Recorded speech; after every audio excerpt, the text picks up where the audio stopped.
Hey everyone, welcome back to Genai's Tech News.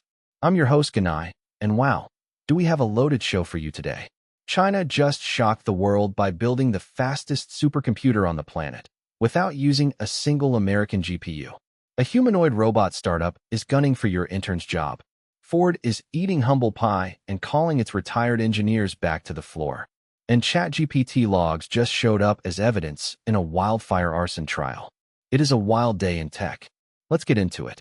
Kicking things off with a story that has Washington buzzing.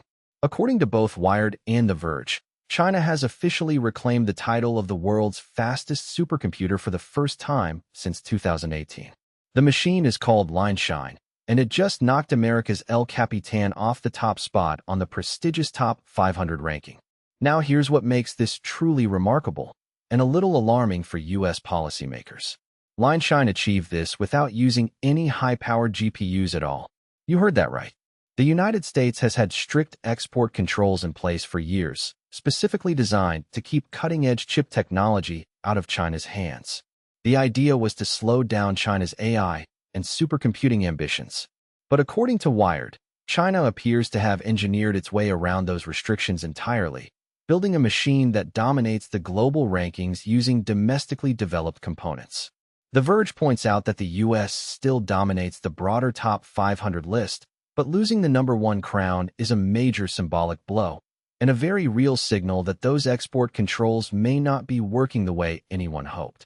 This is going to be a huge talking point in tech and geopolitical circles for weeks to come. All right, if you've ever complained about your intern spilling coffee or losing a file, wait until you hear this. Wired is reporting on a startup called Flexion Robotics, founded by former NVIDIA engineers, that has built a humanoid robot capable of doing genuinely useful office work. And the results are, quote, terrifyingly competent. What sets Flexion apart from the pack isn't just the hardware, it's how they train these robots.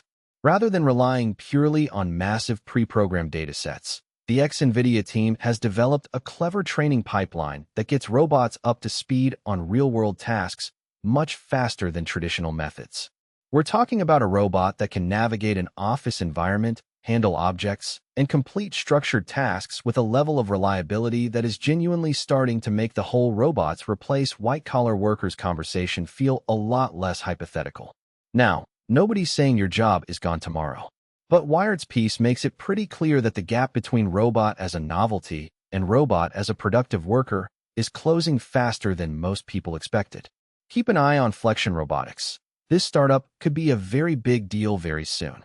Here's a story that's part cautionary tale, part vindication for every experienced engineer who ever got pushed out the door in a wave of AI enthusiasm. TechCrunch is reporting that Ford Motor Company has quietly been rehiring what they're calling gray-beard engineers, seasoned, experienced veterans, after discovering that simply dropping AI tools into their workflow did not deliver the quality results they were banking on. And Ford's own leadership didn't sugarcoat it. TechCrunch quoted an executive who essentially said, and I'm paraphrasing here, "We mistakenly thought that just introducing artificial intelligence would produce a high-quality product. Spoiler, it didn't." This is a really important story, folks. There's been this assumption in a lot of industries that AI can shortcut its way past human expertise. Ford is now a high-profile example of what happens when that assumption meets reality. The institutional knowledge, the judgment calls, the nuanced problem-solving that comes from decades of hands-on experience. AI just isn't replicating that yet, at least not in complex engineering environments. So Ford is doing what it probably should have done from the start, pairing the technology with the people who actually know what they're doing. Lesson learned, hopefully. This next story is one you'll definitely want to tell your friends about. The Verge is reporting on a deeply serious case involving the deadly Palisades wildfire from New Year's Day 2025, one of the most destructive wildfires in Los Angeles history. A man named Jonathan Rinderknecht was charged with arson in connection with that fire, and the prosecution's evidence list included something pretty unprecedented: his ChatGPT conversation logs. According to The Verge, prosecutors used a combination of iPhone location data, security camera footage, and witness accounts to build their case. But they also introduced Rinderknecht's ChatGPT history, which they claimed was relevant to establishing intent and behavior around the time of the fire. Now, The case has reportedly ended in a mistrial, so we're not drawing any conclusions about guilt here. But the legal precedent being set is enormous. This may be one of the first prominent cases where AI chatbot logs were introduced as prosecutorial evidence in a serious criminal trial. And it raises a ton of questions about digital privacy, data retention, and what your AI conversations could potentially be used for down the road. Something to think about next time you're having a candid chat with your AI assistant. Okay, a bit of good news for everyone who's ever had their eardrums assaulted by a streaming ad that's somehow 3 times louder than the show you were watching. TechCrunch is reporting that a new California law targeting excessively loud streaming advertisements officially takes effect on July 1st. The law is aimed squarely at the practice of streaming platforms and advertisers cranking up the volume on ads to grab your attention. If you've ever been calmly watching something and then had an ad practically blow your speakers out, California is now saying that's not okay, at least not for content served to its residents. Now, California is massive. It's the most populous state in the US and one of the largest economies in the world. So when California sets a tech or media standard, platforms tend to pay attention nationally and sometimes globally. TechCrunch notes this could push streaming services to standardize ad volume levels across the board, which honestly would be a win for everyone. It's a small but satisfying story in the broader arc of consumer protection catching up to the streaming era. Staying in the AI and China space for a moment. The Verge is reporting that Chinese AI company Z.ai, also known as Z.ai, has released a new open-weight model called GLM 5.2, and some researchers are making a pretty striking claim. In certain bug-finding and cybersecurity tasks, GLM 5.2 is matching Mythos, one of the leading Western cybersecurity AI benchmarks. Now, The Verge is careful to note that GLM 5.2 still lags behind models from Anthropic and OpenAI on more general tasks. This isn't a claim that China has suddenly overtaken the West across the board in AI, but the narrowing of the gap in a domain as sensitive as cybersecurity is significant. Finding software vulnerabilities is a critical skill, both for defenders patching systems and, potentially, for attackers trying to exploit them. The fact that an open-weight Chinese model is now competitive in this specific area is going to raise eyebrows in security circles around the world. Open-weight means anyone can download and run it, which adds another layer of complexity to the conversation about AI safety and cybersecurity. Let's talk money for a second, because this one is interesting for anyone keeping tabs on the AI investment landscape. TechCrunch is reporting that Wall Street analysts are increasingly pointing to Micron, a US-based memory chip manufacturer, as potentially the next big AI investment story, drawing comparisons to NVIDIA's meteoric rise. The logic goes like this.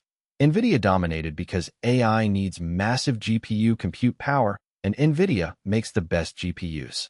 But as AI models get bigger and more complex, they also need enormous amounts of fast memory to function. That's Micron's turf. As AI data centers scale up globally, the demand for high-bandwidth memory is exploding, and Micron is one of the few companies positioned to supply it at scale.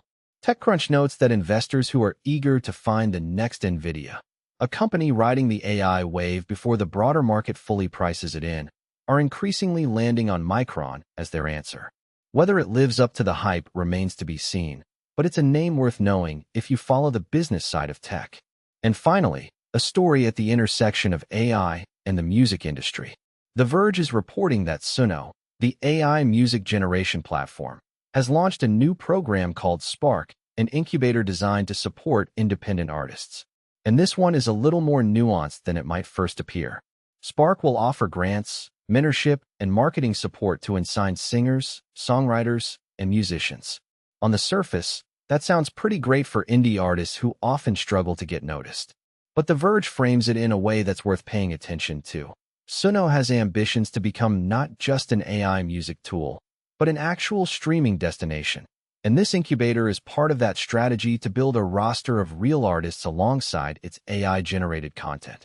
Suno has faced criticism in the past from the music industry over how its AI was trained. So the Spark program can be read two ways. Either as a genuine effort to support human creativity and build bridges with the artist community, or as a clever move to gain legitimacy and access to new talent and musical styles that can further feed its AI systems. Probably a little of both, if we're being honest. Either way, it's a fascinating development in the ongoing relationship between AI platforms and human artists. Watch this space. And that's a wrap on today's Genai Tech news.